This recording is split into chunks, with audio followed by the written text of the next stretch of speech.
શ્રી ગિરિરાજ ધરણ કી જય. વાલા વૈષ્ણવ, આપ સૌને મારા જય શ્રી કૃષ્ણ. આજે આપણે કૃષ્ણ અર્પણ ચેનલમાં સુરદાસજીના જીવનનો એક પ્રસંગ લઈશું. જો તમે આ ચેનલમાં નવા હો તો તમે આ ચેનલને સબસ્ક્રાઈબ અને લાઈક કરજો અને આ સત્સંગનો બીજા વૈષ્ણવોની સાથે શેર કરજો. સુરદાસજી એ આપણા શ્રીનાથજીના અષ્ટસખાઓમાંના એક પ્રમુખ સખા હતા. આ અષ્ટસખાઓએ પ્રભુના સ્વરૂપના અને લીલાઓના જે અદ્ભુત વર્ણનો કર્યા છે તે સાક્ષાત દર્શન કરીને જ કર્યા છે. લૌકિક કાવ્યોની જેમ એ કેવળ કલ્પનાઓ નથી.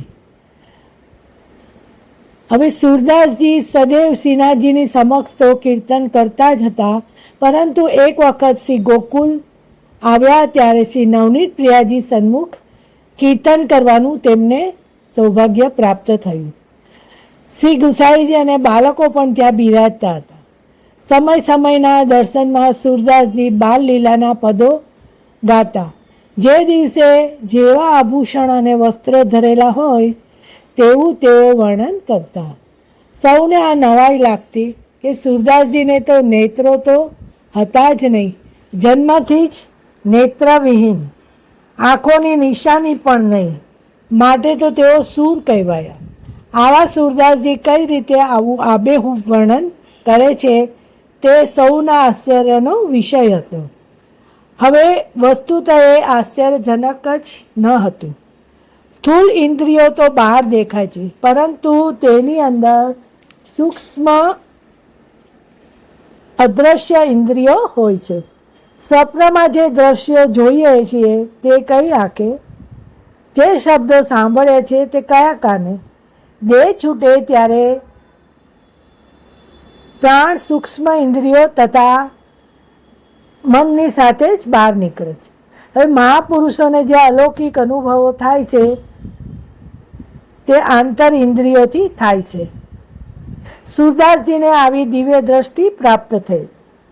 ભગવાન જેની સાથે બોલે છે તેઓ તે અલૌકિક વાણીનું શ્રવણ પણ અંતરકરણથી જ કરી છે. ભલે બહારના નેત્ર હોય, શ્રોત્ર હોય કે ન હોય. 2-4 દિવસ રહીને એ ગુસાઈજી તો શ્રીનાથ દ્વારા પધાર્યા, પણ ગિરધરજી આદિ બાળકો ત્યાં ગોકુળમાં રહ્યા. સુરદાસજી પણ ખરા જ.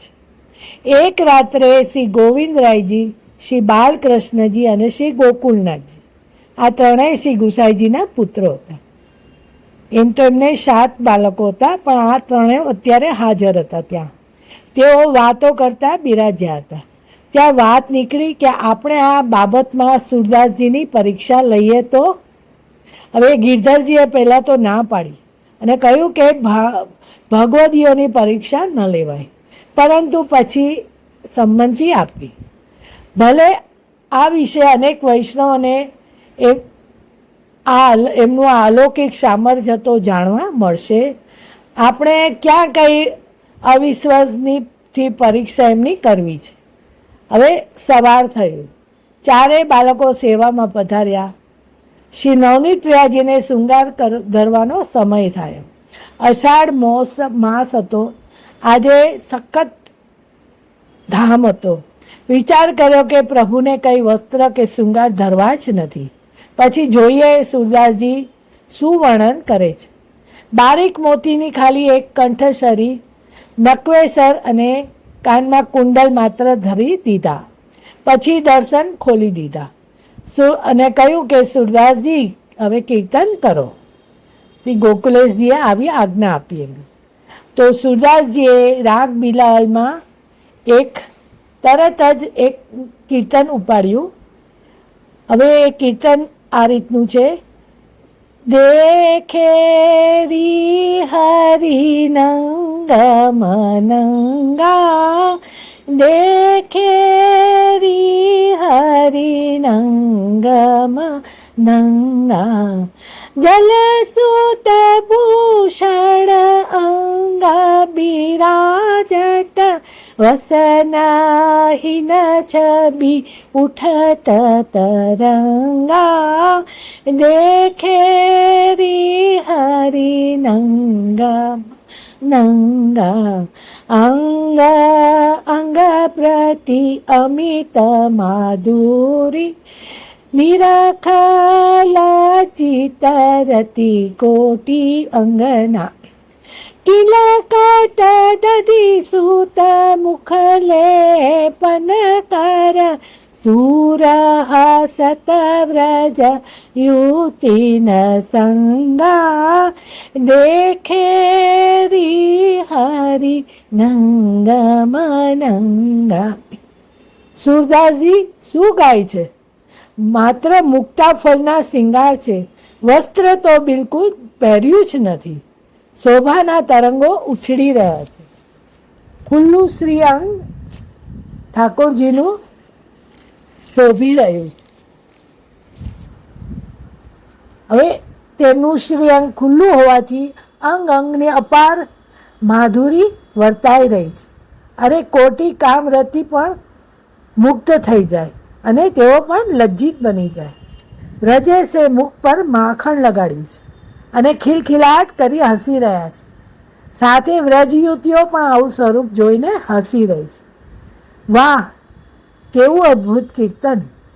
વૈષ્ણવો સૌ આશ્ચર્યચકિત થઈ ગયા ને બાળકો પણ ઘણા પ્રસન્ન થયા.